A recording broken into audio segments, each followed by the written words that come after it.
इस कहानी की शुरुआत होती है 1952 में, जहां रोमानिया के सेंट कार्ट्स एबी में दो नन रहती हैं और एबी नन्स के रहने की जगह को कहा जाता है। और तभी हम देखते हैं कि वो दो नन एक दरवाजे की तरफ बढ़ रही थी, जिस दरवाजे पर लिखा था कि भगवान की शक्तियाँ यहीं ख़त्म होती हैं। उसी दरवाजे के पीछे एक शैतानी शक्ति कैद थी। अब उनमें से एक सिस्टर दरवाजे के अंदर चली जाती है और बाहर खड़ी सिस्टर विक्टोरिया वहीं प्रार्थना करने लगती है कि तभी दूसरी सिस्टर खून से सनी हुई उस गेट से बाहर आती है और विक्टोरिया को एक चाबी देती है। और तभी वो शैतान उस सिस्टर को कमरे के अंदर खींच लेता है, जिसके बाद विक्टोरिया उस चाबी के साथ तेजी से वहां से भागती है, जिसका पीछा वो भूत भी कर रहा था। और तभी विक्टोरिया रस्सी को अपने गले में बांधकर वहां की एक खिड़की से कूदकर आत्महत्या कर लेती है। जिसके बाद अगले दिन की सुबह होती है और वहां फ्रेंची नाम का एक गाँव वाला आता है, जो अक्सर उन सभी नन्स को खाने की डिलीवरी देने आया करता था। और तभी फ्रेंची विक्टोरिया की लटकी हुई लाश को देखता है, जिसे कई सारे कौवे खा रहे थे। इसके बाद हम सीधा पहुंच जाते हैं वेटिकन में, जो कि दुनिया के सभी चर्चों का सेंटर माना जाता है, जहां के पादरी ब्रूक को रोमानिया के उस एबी में जाकर छानबीन करने को कहते हैं, जहां कुछ समय पहले एक नन ने आत्महत्या की थी। इस सफर पर वो लोग फादर को सिस्टर एरिन को भी साथ में ले जाने के लिए कहते हैं, क्योंकि एरिन को उस जगह के बारे में सारी जानकारी थी। इसके बाद फादर एरिन से जाकर मिलते हैं, जहां हमें पता चलता है कि एरिन को तो रोमानिया के बारे में कुछ भी पता नहीं है और ना ही वो कभी रोमानिया गई है। साथ ही में एरिन ने अब तक नन बनने की शपथ भी नहीं ली थी, लेकिन फिर भी वेटिकन के आदेश को मानते हुए फादर एरिन को अपने साथ ले जाते हैं। और रोमानिया पहुंचकर वो लोग सबसे पहले मिलते हैं फ्रेंची से, जो कि उन्हें उस एबी तक लेकर जाता है। थोड़े समय बाद वो सभी एबी तक पहुंच जाते हैं, जहां हम देखते हैं कि एबी के बाहरी हिस्से में बहुत सारे क्रॉसेस को जमीन में गाड़ा गया था, ताकि वो शैतानी शक्ति उस एबी से बाहर ना निकल पाए। इसके बाद फ्रेंची फादर को वो जगह दिखाता है जहां उसने उस नन की लाश को रखा था। तभी फादर उस लाश के हाथ में एक चाबी को देखते हैं, जिसे वो निकालकर अपने पास रख लेते हैं। इसके बाद वो सभी मिलकर उस लाश को सारी रस्मों के साथ एबी के बाहर ही दफना देते हैं। तभी एरिन की नज़र उसके आसपास की सारी कब्रों पर पड़ती है, जहां कई सारी कब्रों पर घंटियां लगी हुई थी। जिसके बाद फादर उसे बताते हैं कि अगर किसी भी इंसान को दफनाने के बाद भी अगर वो जिंदा हो तो वो इस घंटी को बजाकर सभी लोगों को आगाह कर सकता है। इसके बाद वो सभी एबी के अंदर जाते हैं, जहां उन्हें उस एबी की सबसे बड़ी नन मिलती है, जो कि उन्हें कहती है कि वो समय सारी नन्स की प्रार्थना का है, इसलिए उन्हें अगले दिन की सुबह उनसे मिलना होगा, तभी वो उनके सारे सवालों के जवाब दे पाएंगी। इसके बाद वो सभी एबी के पास बने एक आवास में रहने के लिए चले जाते हैं, जहां फादर फ्रेंची को वापस जाकर 2 से 3 दिन बाद उन्हें लेने आने को कहता है, क्योंकि अब कुछ समय तक फ्रेंची का वहां कोई काम नहीं था। फ्रेंची अपने घर की तरफ निकल जाता है, लेकिन तभी उसे रास्ते में एक नन दिखाई देती है, जो कि असल में एक भूत है, और वो भूत उस पर हमला कर देता है, जिससे किसी तरह से खुद को बचाते हुए फ्रेंची वहां से भाग जाता है।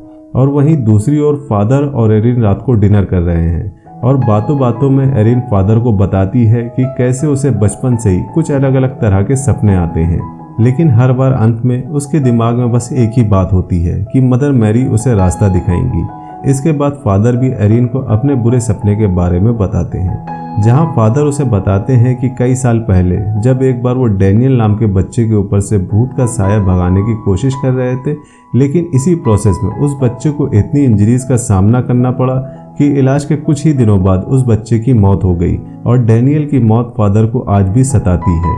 इसके बाद वो दोनों अपना डिनर खत्म करके अपने अपने रूम में सो जाते हैं।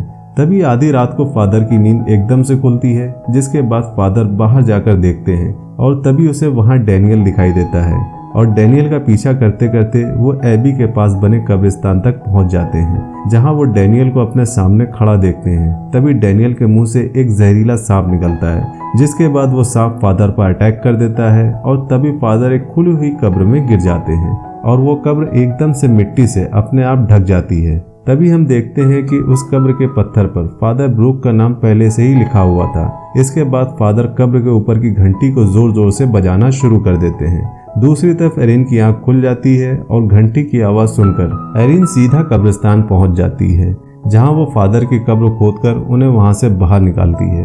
बाहर निकलते ही फादर को इस कब्र में कुछ किताबें मिलती हैं, जिनमें शायद इन सब चीजों के जवाब हो सकते थे।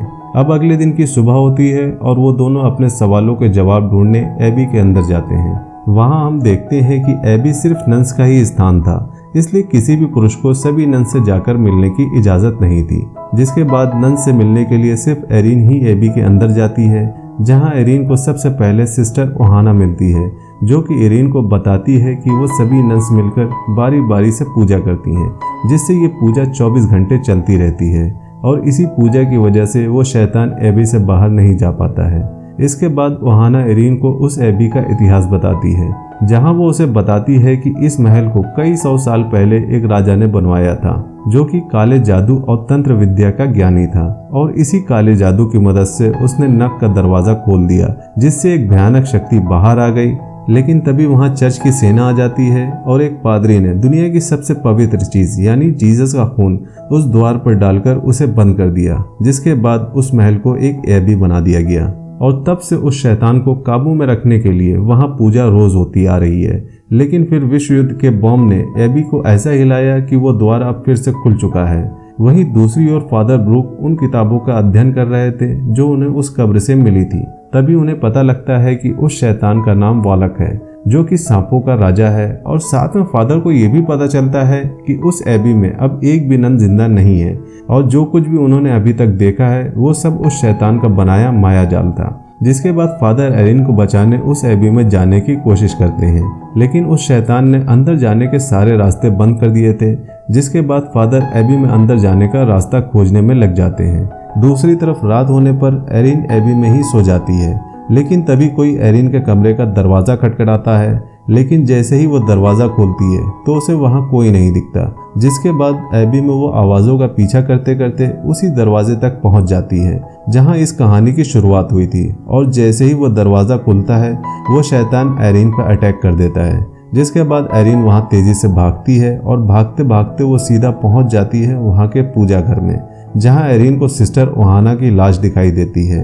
और तभी उस एबी की सारी नंस वहां आ जाती हैं और वो सभी मिलकर प्रार्थना करने लगती हैं। लेकिन तभी हम देखते हैं कि वो शैतान प्रार्थना करती उन सभी नंस को एक ही झटके में मार देता है। दूसरी तरफ वो शैतान डैनियल के रूप लेकर फादर को बार बार डराने की कोशिश कर रहा है, और उसी समय फादर को एबी में घुसने का रास्ता मिल जाता है। लेकिन तभी एक मुर्दा जीवित होकर फादर पर अटैक कर देता है, और तभी एकदम से वहां फ्रेंची आ जाता है और उस मुर्दे से फादर की जान बचाता है। जिसके बाद वो दोनों एरिन से जाकर मिलते हैं, और तब एरिन फादर को बताती है कि सारी नंस मिलकर वहां पूजा कर रही हैं। लेकिन जैसे ही एरिन मुड़कर पीछे देखती है तो उसे वहां कोई नन नहीं दिखाई देती। और तब एरिन को समझ में आता है कि अभी तक जिस भी नन से वो मिली थी वो सभी उस शैतान का बनाया माया जाल था। और साथ ही में एरिन को ये भी समझ में आ जाता है कि इस एबी की आखिरी नन सिस्टर विक्टोरिया ही थी, और जिन्होंने सिर्फ इसलिए अपनी जान दी ताकि वो शैतानी शक्ति उनकी बॉडी का इस्तेमाल करके उस एबी से बाहर ना जा सके। इसके बाद वो सभी उस नर्क के द्वार को बंद करने का प्लान बनाते हैं। लेकिन वहां जाने से पहले एरिन फादर से नन बनने की सारी शपथ लेती है।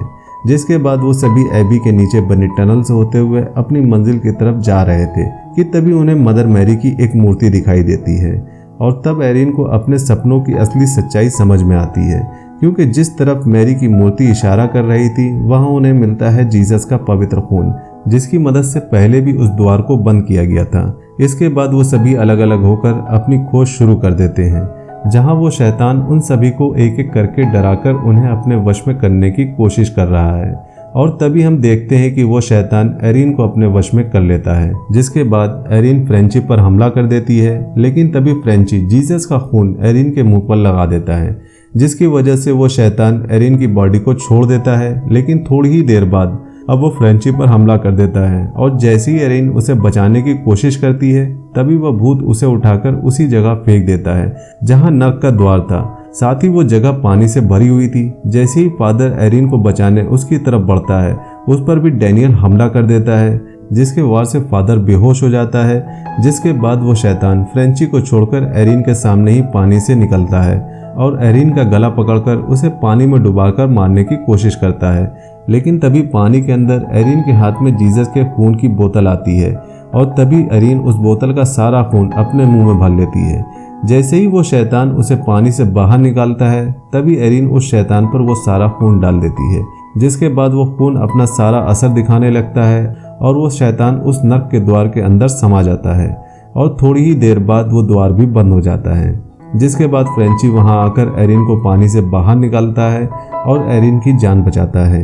ये सब होने के बाद आखिर में वो सभी वहां से जा रहे हैं, लेकिन जाते जाते हमें फ्रेंची के गर्दन पे एक क्रॉस का निशान दिखाई देता है और फिल्म के आखिर में हम देखते हैं कि इसके 20 साल बाद एड और लॉरेन एक सेमिनार दे रहे थे, जहां वो फ्रेंची की एक वीडियो देख रहे थे, जिसमें हमें साफ पता चलता है कि वो शैतान नर्क में वापस नहीं गया था, बल्कि वो तो फ्रेंची की बॉडी में आ गया था, जिसका इलाज एड और लॉरेन कर रहे थे। और उस सेमिनार में कैरोलिन भी मौजूद थी और वहां से शुरू होती है द कॉन्जरिंग फिल्म की कहानी।